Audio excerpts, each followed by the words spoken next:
چہرے کے دانوں کا علاج، چہرے کے دانوں کا سب سے بہترین علاج ہے لمبا سجدہ کرو، لمبا سجدہ کرو۔ میں نے ایک کتاب لکھی نماز اینڈ ماڈرن میڈیکل سائنس، اس میں نے لوگوں کو بتایا لمبا سجدہ کرو۔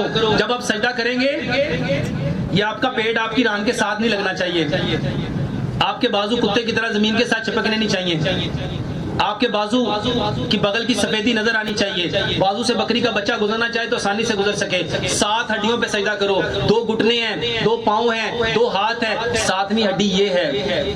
جب آپ سجدہ قریب کرتے ہیں تو یہ 2 چیزیں لگتی ہیں، جب آگے کر کے سجدہ کریں گے تو یہ لگے گی، آپ کے اسپائنل کارڈ کھلے گا۔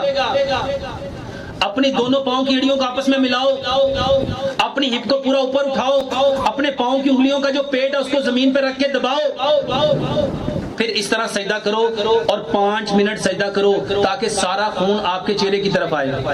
یقین جانو لمبا سجدہ کرو۔ بے شمار لوگوں نے بتایا کہ ڈاکٹر صاحب الحمدللہ چہرے کے کتنے مسائل ٹھیک ہوئے ہیں۔ اس کے علاوہ چہرے کے دانوں کے لیے کیلے کے ساتھ دانت صاف کرو، جس کیلے کے ساتھ دانت صاف کرنے وہی کیلا اس کے اوپر لگا لو، اور صبح اٹھ کے بنا کلی کیے بسم اللہ پڑھو، سورۃ فاتحہ پڑھو، اپنا تھوک لو، اپنے چہرے کے اوپر تھوک لگاؤ۔ رات کو نبی صلی اللہ علیہ وآلہ وسلم جب سوتے تھے آپ سورۃ فاتحہ، سورۃ اخلاص، سورہ فلق، سورہ ناس پڑھ کے تھوکتے تھے، تھوک کر کے پھر اس تھوک کو اپنے چہرے پہ ملتے تھے۔